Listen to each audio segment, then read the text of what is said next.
आज हम बात करेंगे अपने हिंदी के प्रीवियस ईयर पेपर के बारे में। हिंदी की बात करेंगे। हिंदी में सबसे पहले मैंने जैसे आपको बताया था कि हमारा एक गद्यांश होता है, उस गद्यांश को हमें पढ़ना होता है और उसके आधार पर आंसर देने होते हैं। जो 15 सब्जेक्टिव क्वेश्चन होते हैं वो बहुत ईजी होते हैं, उसमें आपको ज़्यादा कुछ नहीं करना पड़ता। बस अच्छे से घर पे गद्यांश लगा कर देखिए कि किस तरह से आप उनका आंसर दे पा रहे हैं या नहीं।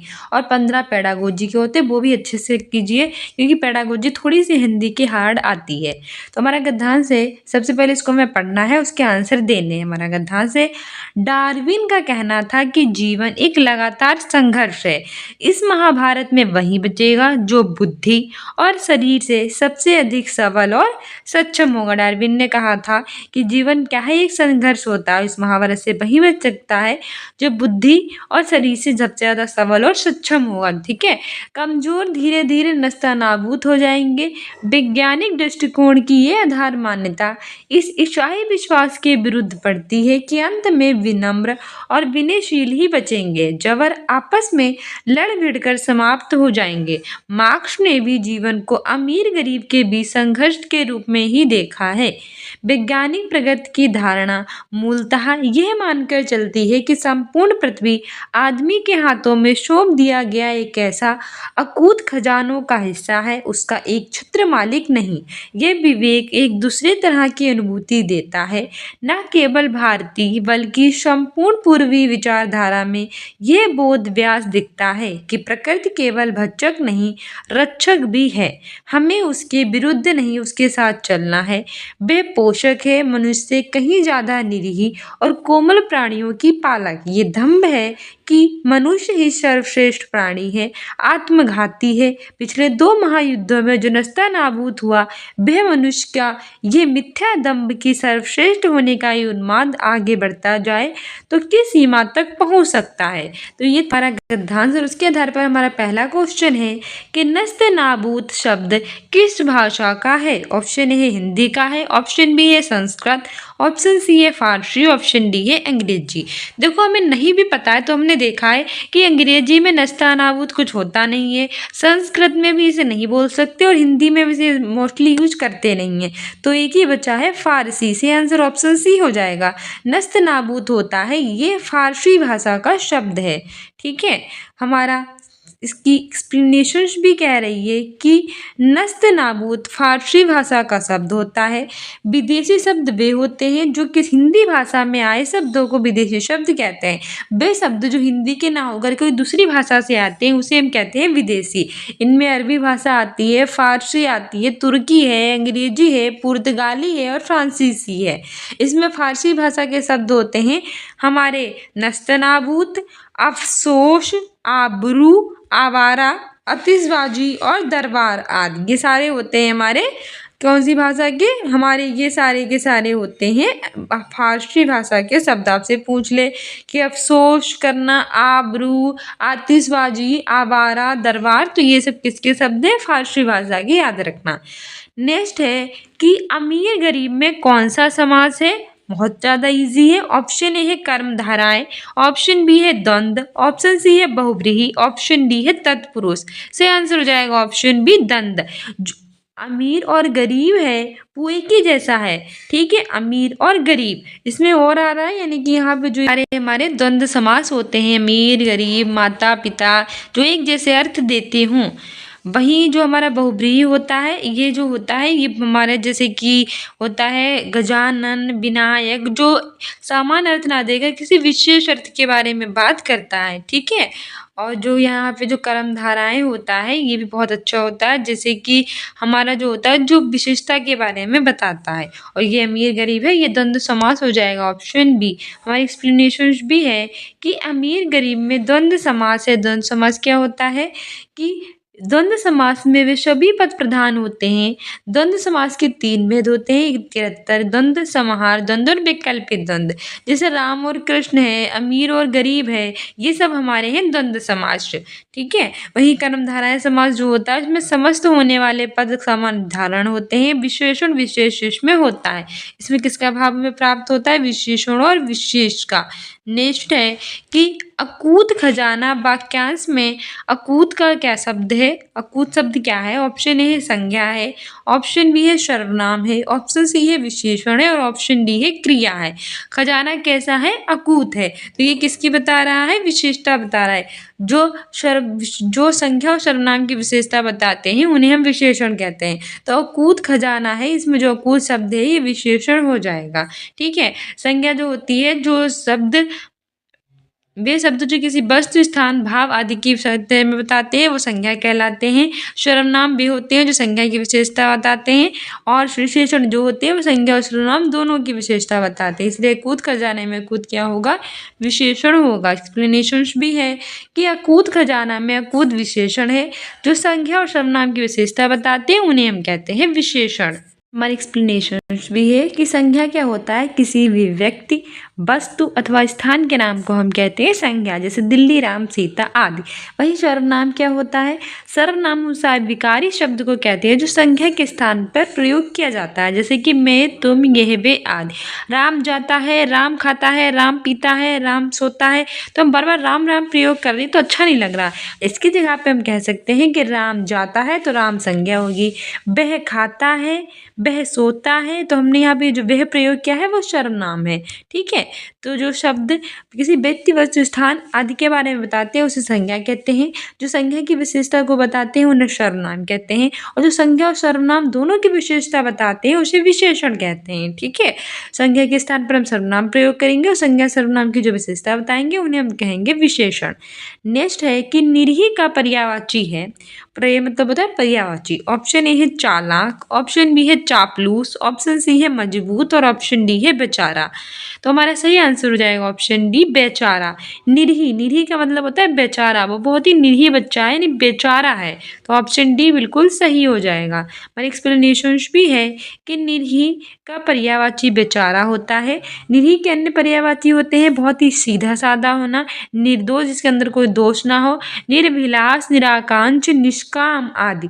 वही चालाक जो होता है वो उसका विलोम होता है, जिसका मतलब होता है बहुत ही ज्यादा कुशल, प्रवीण, होशियार, चतुर, निपुण, बुद्धिमान होना। ठीक है, याद रखना। जो निरीह है इसका मतलब होता है बेचारा, जैसे कि सीधा साधा, निर्दोष, निर्भ्यास, निराकंठ, निष्काम। विपरीत होता है चालाक, और जिसके पर्यायवाची होते हैं कुशल, प्रवीण, होशियार, चतुर, निपुण, बुद्धिमान। नेक्स्ट हमारा कह रहा है कि डार्विन का विचार था कि जीवन एक लगातार संघर्ष है। डार्विन जो थे उनका क्या विचार था कि जीवन यानी लाइफ कैसा है? एक लगातार संघर्ष।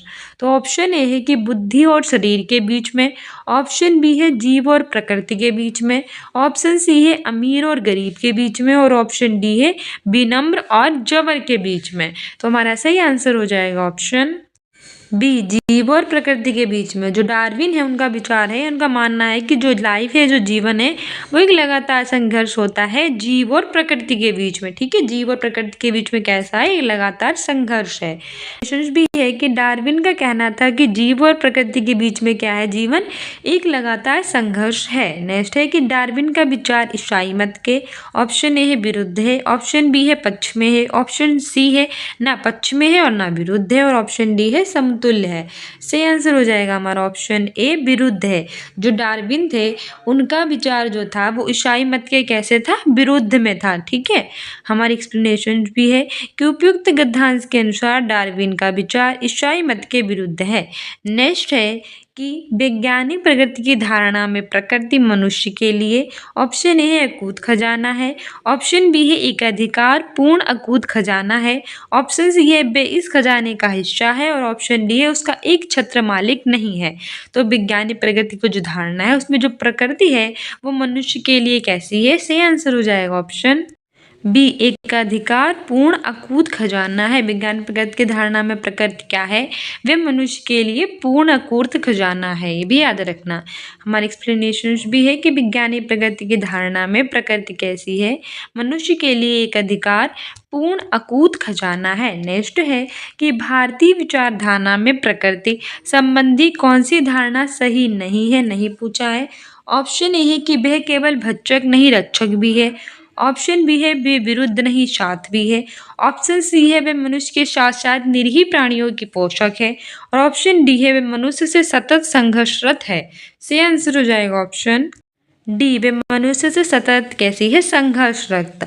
भारतीय विचारधारा में प्रकृति संबंधी जो है वह मनुष्य सतत संघर्षरत है, धारणा सही नहीं है, नहीं पूछा है। जबकि प्रभक्षक नहीं रक्षक भी है, ये सही है। वे विरुद्ध नहीं साथ भी है, ये भी सही है।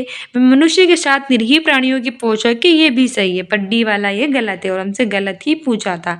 ठीक है, हमारी एक्सप्लेनेशन भी है कि वे मनुष्य से सतत संघर्षरत है। उक्त धारणा भारतीय विचारधारा में प्रकृति संबंधी सही नहीं है। नेक्स्ट है, मनुष्य के सर्वश्रेष्ठ प्राणी होने के दंभ ने। ऑप्शन ए है कि उसके आत्मविश्वास को बढ़ाया है। ऑप्शन बी है कि प्रकृति पर आधारित जमाया है। ऑप्शन सी है 2 महायुद्धों के लिए उसे उत्तरदायी बनाया है। और ऑप्शन डी है उसे सर्वश्रेष्ठ बनाया है।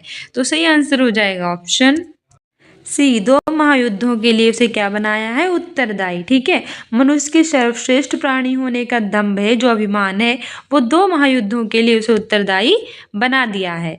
ठीक है, हमारी एक्सप्लेनेशन भी है कि हमारा गद्यांश है उसके अनुसार हमारे जो मनुष्य है उसने सर्वश्रेष्ठ प्राणी होने का जो दंभ है उसे 2 महायुद्धों के लिए उसे उत्तरदायी बनाया है। तो हमारे ये 10 क्वेश्चंस थे जो हमारे एक गद्यांश से पूछे गए थे। अब हमारे 10 से 15 काव्यांश से पूछे जाएंगे। एक गद्यांश पूछा जाता है और एक काव्यांश पूछा जाता है, ये याद रखना।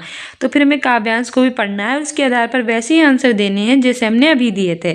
तो हमारा काव्यांश है कि इतना डर है बिखरा हुआ कि मन में आता है, तुम्हें बीज के अंतर मन में छिपे अंकुर सा अपने भीतर ही पालूं, तब तक जब तक कि तुम पूर्ण पेड़ ना हो जाओ। पर फिर लगता है कि क्या तुम झेल सकोगी धूप के ताए, हवा के थपेड़े, बिजली के गर्जन तर्जन को, क्या जमा सकोगी अपने पाँव पृथ्वी पर मजबूती से। डर डर कर भी बिटिया इतना तो जान चुकी हो अपने दम पर कि तुझे बीज की तरह उगना पड़ेगा, अपने बूते ही अपने हिस्से की धूप, हवा और नमी पर हक जमाते। तो ये हमारा काव्यांश था। और इसमें पहला क्वेश्चन है कि अंतर मन में कौन सी संधि है। ऑप्शन ए है स्वर, ऑप्शन बी है व्यंजन, ऑप्शन सी है यण और ऑप्शन डी है विसर्ग।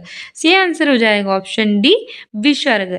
अंतर्मन में कौन सी संधि है, विसर्ग संधि है। ठीक है, हमारी एक्सप्लेनेशन भी है कि अंतर्मन में विसर्ग संधि है। और देखो कि विसर्ग संधि होती क्या है। विसर्ग के साथ स्वर या व्यंजन के मेल से जो विकार होता है उसे हम कहते हैं विसर्ग संधि। विसर्ग के साथ जो स्वर और व्यंजन होता है उसका जो मेल होता है, उससे जो विकार उत्पन्न होता है, जो परिवर्तन उत्पन्न होता है, उसे हम विसर्ग संधि कहते हैं। इसका अपना नियम होता है कि विसर्ग से पहले आ और बड़ा आ को छोड़कर कोई दूसरा स्वर आ जाता है, तो विसर्ग के बाद कोई स्वर हो या किसी वर्ग का तीसरा, चौथा और पांचवा वर्ण हो तो वो या रा लावा हा में, तो विसर्ग के स्थान पर रा हो जाता है। जैसे अंतर्मन में अंता प्लस मन, दुर्गंध में दू प्लस गंध। ठीक है, याद रखना। नेक्स्ट हमारा है कि गर्जन तर्जन में कौन सा समास है। ऑप्शन ए है द्वंद्व, ऑप्शन बी है तत्पुरुष, ऑप्शन सी है बहुव्रीहि, ऑप्शन डी है कर्मधाराएं। सही आंसर हो जाएगा ऑप्शन है द्वंद्व। गर्जन तर्जन में कौन सा समास है, द्वंद्व समास है। एक्सप्लेनेशन भी है कि गर्जन तर्जन में द्वंद्व समास है। द्वंद्व समास के दोनों पद कैसे होते हैं, प्रधान। तत्पुरुष समास में अंतिम पद प्रधान होता है, जैसे स्वर्ग प्राप्त, स्वर्ग को प्राप्त, वाग युद्ध, देशभक्ति, जन्मांत आदि। कि धूप, हवा और नमी प्रतीक है। ऑप्शन ए है आंधी तूफान की, ऑप्शन बी है जीवन की मूलभूत आवश्यकताओं की, ऑप्शन सी है वर्षा और बाढ़ की, ऑप्शन डी है प्राकृतिक आपदाओं की। सही आंसर हो जाएगा ऑप्शन बी, जीवन की मूलभूत आवश्यकताओं की। धूप, हवा और नमी ये सब जीवन की जो मूलभूत आवश्यकताएं होती हैं, मूलभूत जीवन के लिए बहुत ज़्यादा जरूरी होती हैं, इनकी क्या होती हैं, प्रतीक होती हैं। ठीक है, हमारी एक्सप्लेनेशन भी है कि उपयुक्त काव्यांश के अनुसार धूप, हवा और नमी जीवन की मूलभूत आवश्यकताओं के प्रतीक है। नेक्स्ट है कविता में बीज प्रतीक है। ऑप्शन ए है संघर्ष का, ऑप्शन बी है साहस का, ऑप्शन सी है स्त्री की अदम्य जिजीविषा और उत्पादकता का, और ऑप्शन डी है डर का। तो सही आंसर हो जाएगा ऑप्शन सी, स्त्री की अदम्य जिजीविषा और उत्पादकता का प्रतीक है कविता में बीज। हमारे एक्सप्लेनेशन भी है कि कविता में जो बीज है वो स्त्री की अदम्य जिजीविषा और उत्पादकता का प्रतीक है। नेक्स्ट है, जब तक कि तुम पेड़ ना हो जाओ, पंक्ति में पेड़ हो जाना किसका सूचक है? ऑप्शन ए है कि माँ का बेटी के प्रति आश्वस्ति का, ऑप्शन बी है माँ का बेटी के प्रति उपेक्षा का, ऑप्शन सी है माँ का बेटी के प्रति करुणा का और ऑप्शन डी है माँ का बेटी के प्रति अधिकार का। सही आंसर हो जाएगा हमारा ऑप्शन ए, माँ का बेटी के प्रति आसक्ति का। जब तक कि तुम पेड़ ना हो जाओ, पंक्ति में पेड़ हो जाना क्या होता है? माता का जो होता है वो बेटी के प्रति आसक्ति का सूचक है। नेक्स्ट है कि प्रस्तुत कविता, ऑप्शन ए है कि समाज का बेटियों के प्रति उपेक्षा की कहानी है, नहीं उपेक्षा की तो नहीं है। सेकेंड है समाज का बेटियों के प्रति स्नेह को दर्शाती है। तीसरा है समाज का बेटियों के प्रति तिरस्कार की बात करती है, नहीं। चौथा है समाज का बेटियों के प्रति शोषण, उपेक्षा और तिरस्कार से उपजी है। सही आंसर हो जाएगा ऑप्शन डी, समाज का बेटियों के प्रति शोषण, उपेक्षा और तिरस्कार से क्या है? उपजी है। ठीक है, हमारे एक्सप्लेनेशन भी है कि प्रस्तुत कविता समाज का बेटियों के प्रति शोषण, उपेक्षा और तिरस्कार से उपजी है। हमारा हिंदी की पेडागोजी का फर्स्ट क्वेश्चन कह रहा है कि निम्नलिखित में से किस भाषा को अध्यापक की मदद से औपचारिक स्थितियों में सीखा जाता है? कल हमने 15 क्वेश्चन सब्जेक्टिव करा दिए थे कि हमारे पेडागोजी के हैं। पहला है प्रथम भाषा, दूसरा है द्वितीय भाषा, तीसरा है गृह भाषा, चौथा है मातृभाषा। तो बताइए वो कौन सी भाषा होती है जिसको अध्यापक की मदद से हम औपचारिक स्थितियों में सिखा सकते हैं? सही आंसर हो जाए हमारा ऑप्शन बी, द्वितीय भाषा। ठीक है, वह भाषा हमारी द्वितीय भाषा होती है जिसको हम अध्यापक की मदद से जो औपचारिक स्थितियाँ होती है उसमें भी सिखा सकते हैं। ऑप्शन बी सही हो जाएगा। हमारी एक्सप्लेनेशन भी है कि द्वितीय भाषा को हम अध्यापक की मदद से औपचारिक जो स्थितियाँ होती हैं उसमें भी सिखा सकते हैं। अध्यापक जो छात्र होते हैं उनको संवाद करने के लिए आवश्यक संसाधन प्रदान करके भाषा निर्देश में एक सूत्रधार के रूप में अपनी भूमिका निभाता है। टीचर्स क्या होता है कि छात्रों के साथ बातें करता है, यानी संवाद करता है और जो उसे संसाधन जरूरत होते हैं उनको प्रदान करता है। और किसके रूप में भूमिका निभाता है? सूत्रधार के रूप में इम्पोर्टेंट पार्ट वो प्ले करता है। नेक्स्ट है, तुलनावादी उपागम संप्रेषणात्मक उपागम से इस मायने में भिन्न है कि ये मुख्यतः ऑप्शन ए के अर्थ पर बल देता है और अपेक्षा करता है कि जो नियम है वो प्रक्रिया के दौरान सीखे जाएं। ऑप्शन बी है कि जो नियम है उन पर बल देता है और ये अपेक्षा करता है कि जो अर्थ हैं वो प्रक्रिया के दौरान समझे जाएं। तीसरा है कि नियमों के प्रयोग और जो ज्ञान होता है उस पर बल देता है और चौथा है कि जो ड्रिल और आदत होती हैं उनके निर्माण पर बल देता है। तो इसमें हमारा सही आंसर हो जाएगा ऑप्शन ए, अर्थ पर बल देता है और ये अपेक्षा करता है कि जो नियम है वो प्रक्रिया के दौरान क्या किए जाएं, सीखे जाएं। ठीक है, जो रचनावादी उपागम होता है उसमें संप्रेषणात्मक उपागम से इस मायने में ये अलग होता है, यानी कि ये भिन्न होता है क्योंकि हम अर्थ पर बल देते हैं और ये भी अपेक्षा करते हैं कि जो नियम है वो प्रक्रिया के दौरान क्या किए जाएं, सीखे जाएं। ठीक है, हमारी एक्सप्लेनेशन भी है कि रचनावादी उपागम जो है वो संप्रेषणात्मक उपागम से इस मायने में भिन्न होता है कि ये मुख्यतः बल देता है अर्थ पर और अपेक्षा करता है कि नियम जो हैं वो प्रक्रिया के दौरान सीख लिए जाएं। नेक्स्ट है कि किसके अंतर्गत लोगों को सुझाव देने के बजाय सीधे सीधे कहा जाता है कि उन्हें क्या करना चाहिए? ऑप्शन ए है रचनात्मक उपागम, ऑप्शन बी है आदेशात्मक उपागम, ऑप्शन सी है वर्णात्मक उपागम और ऑप्शन डी है संरचनात्मक उपागम। तो सही आंसर हो जाएगा इसमें हमारा ऑप्शन बी, आदेशात्मक उपागम। ठीक है, आदेशात्मक उपागम होता है उसमें लोगों को सुझाव देने के बजाय जो सीधे सीधे ये कह दिया जाता है कि उन्हें करना है तो क्या करना है। ठीक है, ये आदेश दे दिया जाता है, सुझाव वगैरह नहीं देते हैं इसमें। नेक्स्ट है हमारा कि एक्सप्लेनेशन भी है कि आदेशात्मक उपागम के अंतर्गत लोगों को सुझाव देने के बजाय सीधे सीधे कहा जाता है कि उन्हें क्या करना चाहिए। और वहीं रचनात्मक उपागम क्या होता है? इसमें ये ऐसी विचरण विधि होती है जिसमें छात्रों का जो पूर्व ज्ञान यानी पहले का ज्ञान होता है, उनकी जो आस्थाएं होती हैं और जो उनके कौशल होते हैं उनका इस्तेमाल किया जाता है। यानी कि सबसे अच्छा ये रचनात्मक उपागम ही होता है क्योंकि इसमें छात्र इन्वॉल्व होते हैं, उनके ज्ञान इन्वॉल्व होता है, उनका कौशल इन्वॉल्व होता है। लेकिन आदेशात्मक में ऐसा कुछ नहीं होता। ठीक है, नेक्स्ट है कि जब आप किसी अभ्यास में या सामग्री में शिक्षार्थियों की आवश्यकता अनुसार आवश्यक परिवर्तन करते हैं तो इसे हम क्या कहते हैं। यानी कि जब आपके अभ्यास या करवा रहे हैं कुछ भी बच्चों के साथ तो उनके शिक्षार्थियों की जितनी ज़रूरत होती है उसी के हिसाब से आप परिवर्तन कर देते हैं तो उसे कहते क्या हैं। ऑप्शन ए अभिग्रहण कहते हैं, ऑप्शन बी है अनुकूलन कहते हैं, ऑप्शन सी है मूल्यांकन कहते हैं और ऑप्शन डी है समीक्षा कहते हैं। तो सही आंसर हमें अनुकूलन ही लग रहा है ऑप्शन बी कि उसे हम कहते हैं तो क्या कहते हैं अनुकूलन। जरा देख लीजिए हमारी एक्सप्लेनेशन भी है कि जब आप किसी अभ्यास में या सामग्री में जो शिक्षार्थी होते हैं उनकी जो आवश्यकता होती है उनके अवसर परिवर्तन कर देते हैं यानी कि हम उनके अनुसार अनुकूल कर देते हैं उनके अनुकूल बना देते हैं तो उसे ही तो हम अनुकूलन कहेंगे ना। वहीं अभिग्रहण क्या होता है। आशुबेल ने ये सिद्ध किया कि अभिग्रहण रटकर नहीं बल्कि समझकर भी हो सकता है। आशुबेल ने क्या कहा था कि जो अभिग्रहण होता है ये रटकर नहीं होता है बल्कि कैसे होता है समझकर अंडरस्टैंडिंग के माध्यम से होता है ना कि रोट मेमोराइजेशन से। अभिग्रहण सीखना दो प्रकार से होता है, एक होता है रटकर और दूसरा होता है अर्थपूर्ण। तो रटकर मतलब रट्टा मारना होता है तो इससे अगर आप सीख भी लेंगे मान लीजिए किसी की थ्योरी याद करनी है तो आपने रट्टा मार लिया, लेकिन अर्थपूर्ण ये बहुत अच्छा होगा अगर आपने उसका अर्थ ही समझ लिया तो आप उसे लाइफ टाइम तक याद रखेंगे। जैसे आपने बचपन से लेकर आज तक जितना भी पढ़ा होगा आपको कुछ नहीं उसमें से याद हुआ होगा क्योंकि उसमें आपने रट्टा मारा था। लेकिन अगर आपने बहुत कुछ ऐसा होगा जो आपने सीखा होगा जो प्रैक्टिकल किया होगा वो आप तक अभी तक याद दिया होगा। तो वही होता है कि अर्थपूर्ण विज्ञान सीखना बहुत सही होता है। नेक्स्ट है कि योगात्मक आकलन। ऑप्शन ए है कि निदानात्मक और उपचारात्मक होता है, ऑप्शन बी है कि विद्यार्थियों को प्रभावशाली प्रतिपुष्टि देता है, ऑप्शन सी है कि जो शिक्षार्थी होते हैं उनकी सक्रिय सहभागिता को स्वीकारता है और ऑप्शन डी है कि शिक्षार्थियों के अध्ययन और निष्पादन के बारे में निर्णय लेने के लिए प्रयुक्त किया जाता है। तो इसमें हमारा सही आंसर हो जाएगा ऑप्शन डी कि जो योगात्मक आकलन है वो शिक्षार्थियों के अध्ययन और निष्पादन के बारे में निर्णय लेने के लिए क्या होता है प्रयुक्त होता है, नहीं प्रयोग किया जाता है। क्या होता है योगात्मक मूल्यांकन।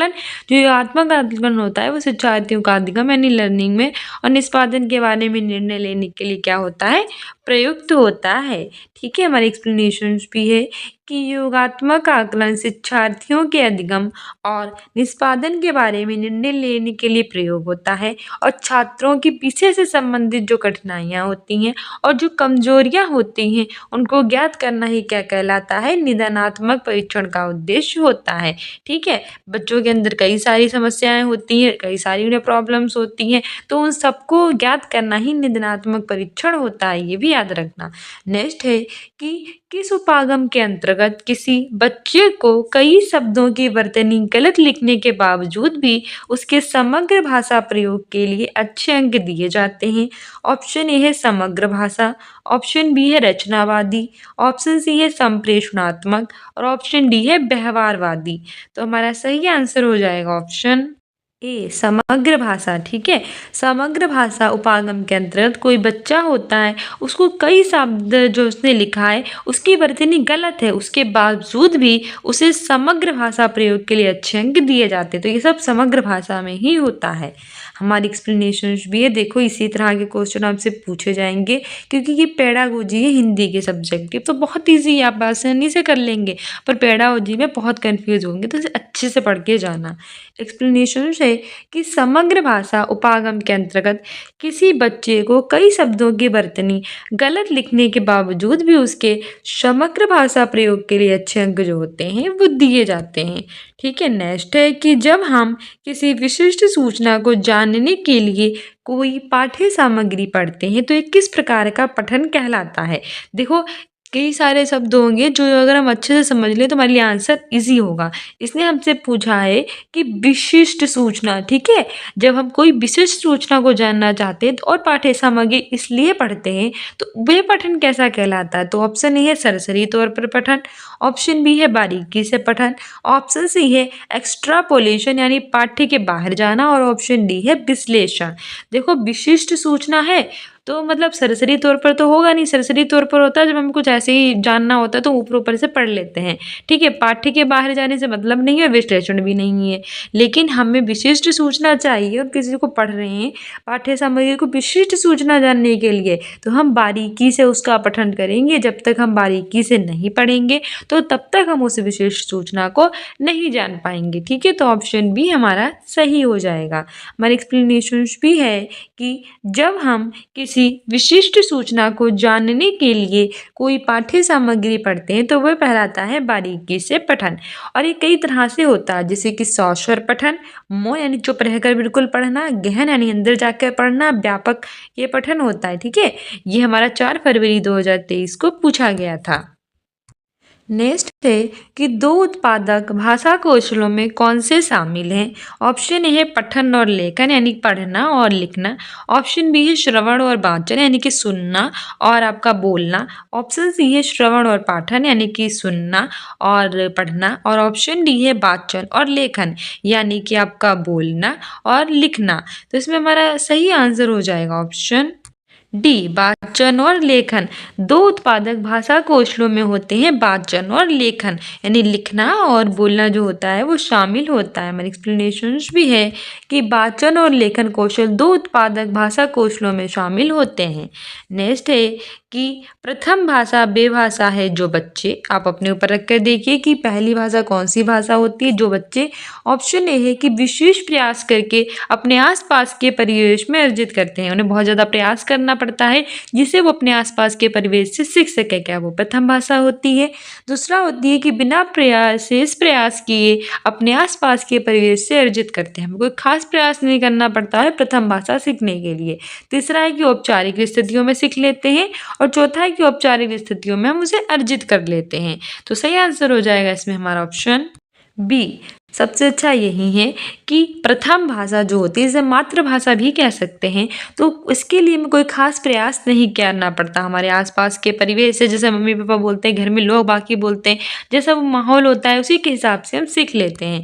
तो क्या होता है कि प्रथम भाषा वे भाषा होती है जो बच्चे बिना प्रयास किए ज़्यादा अपने आसपास के परिवेश से अर्जित कर लेते हैं। ऑप्शन बी सही हो जाएगा। हमारी एक्सप्लेनेशन भी है कि प्रथम भाषा वे भाषा है जो बच्चे बिना विशेष प्रयास किए अपने आसपास के परिवेश से अर्जित करते हैं। नेक्स्ट है कि निम्नलिखित में से कौन सा ध्वनि का उत्पादन का और बोध है? ऑप्शन ए है शास्त्र विज्ञान, ऑप्शन बी है आकृति विज्ञान, ऑप्शन सी है श्रवानिकी और ऑप्शन डी है वाक्य विन्यास। तो सही आंसर हो जाएगा ऑप्शन सी श्रवानिकी, ठीक है? श्रवानिकी ध्वनि का उत्पादन और बोध है, ठीक है? नेक्स्ट है कि हमारी प्रोनाउंसिएशन पहले देख लेते हैं कि श्रवानिकी ध्वनि का उत्पादन और बोध है। स्वर विज्ञान क्या होता है? श्रवानिकी या स्वन विज्ञान भाषा विज्ञान की वह शाखा होती है जिसके अंतर्गत मानव द्वारा बोले जाने वाली जो ध्वनि होती है उनका अध्ययन करते हैं। तो स्वर विज्ञान के अंतर्गत क्या होता है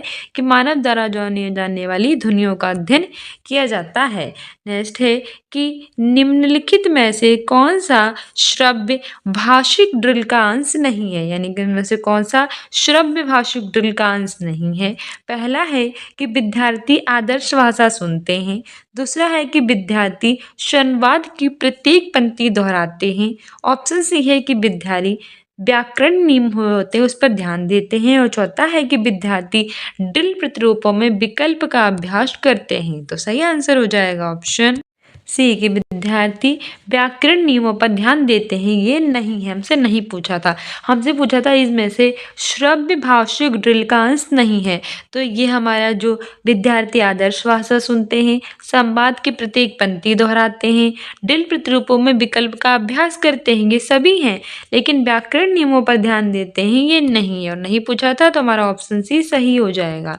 हमारी एक्सप्लेनेशन भी है कि उपयुक्त निम्नलिखित विकल्पों में विद्यार्थी व्याकरणिक जो नियम होते हैं उस पर ध्यान देते हैं, श्रव्य भाषिक ड्रिल का अंश नहीं है, जबकि अन्य सभी ये ड्रिल का अंश होते हैं।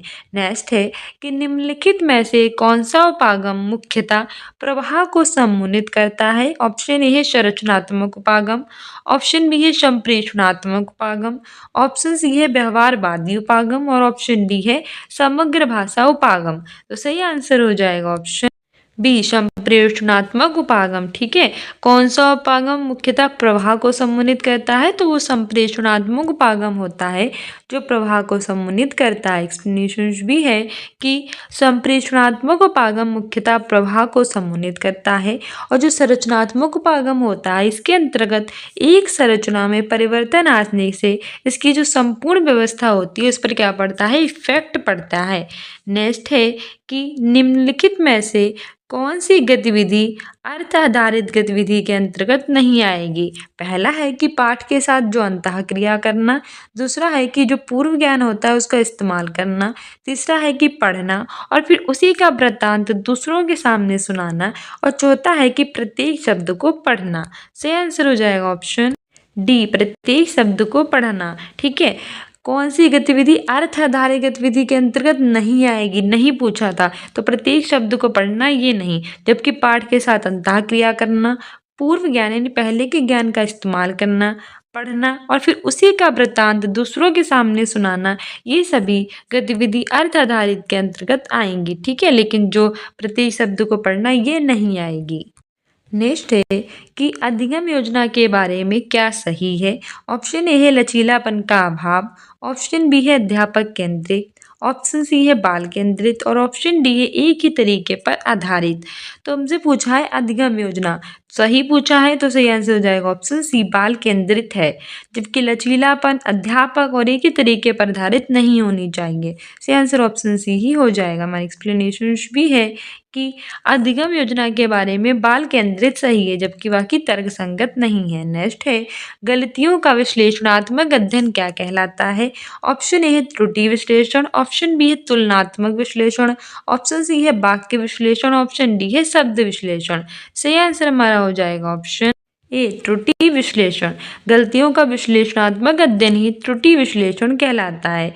ठीक है, हमारी एक्सप्लेनेशन भी है कि गलतियों का विश्लेषणात्मक अध्ययन त्रुटि विश्लेषण कहलाता है। तो ये 4 फरवरी 2023 का हिंदी का पेपर जो कि 4 फरवरी को हुआ था, इससे पहले 6 फरवरी का बना दिया है, ना देखा हो तो प्लेलिस्ट में देख लीजिए। होम एजुकेशन के नाम से हमें टेलीग्राम पे फॉलो कर लीजिए। मिलते हैं नेक्स्ट वीडियो में। Thank you, don't forget to subscribe this channel.